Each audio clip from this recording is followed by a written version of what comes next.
CUT के लिए बहुत जल्दी रिवाइज करते हैं। हमने सिविलाइजेशन को 3 हिस्से में डिवाइडेड करा हुआ है, अर्ली, मैच्योर और लेट। अर्ली आपको आप इस तरीके से समझ सकते हो कि बच्चा है, मैच्योर जो है गबरू जवान है, और लेट जो है वो बूढ़ा हो गया। तो हम मैच्योर के बारे में ही पूरे चैप्टर के बारे में पढ़ते हैं। मैच्योर की ये कुछ साइड है, अर्ली की ये कुछ साइड है और लेट की ये कुछ साइड है। आप अपनी किताब में देख के पढ़ लेना। ये पहले ऐसे पर्सन है जिन्होंने प्री और मैच्योर के बीच में डिफरेंसेस पहली बार देखे थे।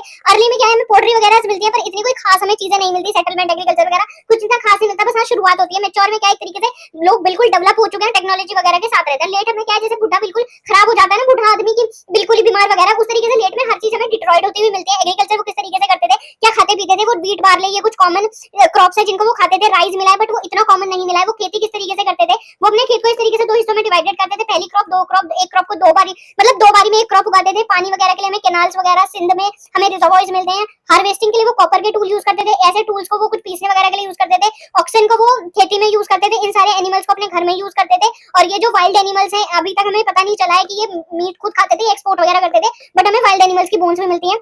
इनका जो रहन सहन था वो 2 हिस्सों में डिवाइडेड था, अपर हाउस और लोअर हाउस, सिटेडल और लोअर हाउस में। जो सिटेडल था वो ऊंचे टीले पे बना हुआ था, वहां पे ग्रेट बाथ वगैरह होते थे, और लोअर टाउन जो है वो नीचाई पे बना हुआ है, और वो मेनली रेजिडेंशियल बिल्डिंग्स के लिए बने हुए हैं। और जो ग्रेट बाथ है वो स्पिरिचुअल बाथिंग वगैरह के लिए है। और इनकी नाली वगैरह किस तरीके से होती थी कि हर घर की एक दीवार नाली के साथ कनेक्ट होना मोस्ट इंपॉर्टेंट है। और ये 90 डिग्री पे इनके घर बने हुए थे। और घर वगैरह किस तरीके से होते थे कि आप ना घर की पहली फ्लोर पे कोई बिल्डिंग्स वगैरह नहीं हो सकती थी, घर में कोई घुस के डायरेक्ट घर का व्यू नहीं ले सकता था। और डबल स्टोरी घर होते थे, क्योंकि हमें स्टेयर्स के ट्रेसेस वगैरह मिले हैं। जो कोर्टयार्ड है वो इसलिए यूज होता था कि घर के क्रॉस वगैरह वो कर ले। फिर डिफरेंसेस वगैरह उन्होंने देखे तो कि भेदभाव थे या नहीं, तो उन्होंने देखा इजिप्ट में मम्मियों को ना बहुत सारे सोने जवाहरात के साथ उन्हें दफनाते थे, बट ऐसा कुछ इसमें इंडस वैली सिविलाइजेशन में नहीं होता। तो यहाँ पे ये चीजें फेल हो जाती है। फिर वो ये देखते हैं कि हम ये देखते हैं वो सामान किस तरीके का यूज करते हैं। अगर वो नॉर्मल सामान यूज करते हैं कि जो डेली वेली में जल्दी आसानी से मिल जाता है, तो वो बंदा या वो एरिया गरीब होगा। बट अगर ऐसा कोई सामान मिलता है जिसको बनाने में बहुत ज्यादा मेहनत वगैरह लगती है, तो अगर वो जिस एरिया में सामान मिलता है तो वो एरिया अमीर होगा। हमें यहाँ पे परफ्यूम बॉटल्स भी मिलती है। क्राफ्ट प्रोडक्शन होती थी चंदारो में, मेगा ये नागेश्वर बालाकोट में चांदारो जो है 7 हेक्टेयर का था, और यहाँ पे क्राफ्ट प्रोडक्शन का हब था। नागेश्वर पानी के साथ में था, तो हमें यहाँ शेल्स वगैरह मिलते हैं। हमें पता कैसे चलता है यहाँ के वेस्ट मटेरियल से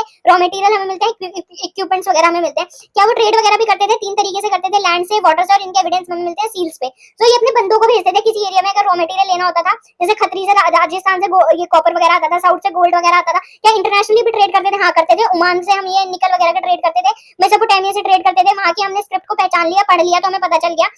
सील्स वगैरह देखते हैं। हड़प्पा की जो है वो रेक्टेंगुलर सील होती है। अभी तक सील्स पे क्या लिखा हुआ है हमें पता नहीं चला है। सील्स पे कोई एनिमल मोटिव होता है, वहां पे साइंस होते हैं, और स्टेटाइट की बनी हुई है। जो वेट्स वगैरह होते हैं वो हमें बहुत ही करेक्ट फॉर्म में मिलते हैं। और ये 2 तरीके से डिवाइडेड है, जो एक बाइनरी और डेसिमल। जो बाइनरी होती है वो बड़े वेट्स को, और डेसिमल जो है वो छोटे वेट्स को। एशियन अथॉरिटी के लिए भी बहस है कि रूलर थे, मल्टीपल रूलर था या सिंगल रूलर था। ये 3 तरीके के हिस्टोरियंस बिलीव करते हैं, पर अब तक कुछ प्रूफ नहीं कर पाए। हालांकि हमें एक पैलेस तरीके का मिला है, बट हम कुछ कह नहीं सकते। एंड ऑफ सिविलाइजेशन का ये बोलते हैं कि तो इंद्रदेव ने सब खत्म कर दिया, या फिर ऐसा नेचुरल क्लाइमेट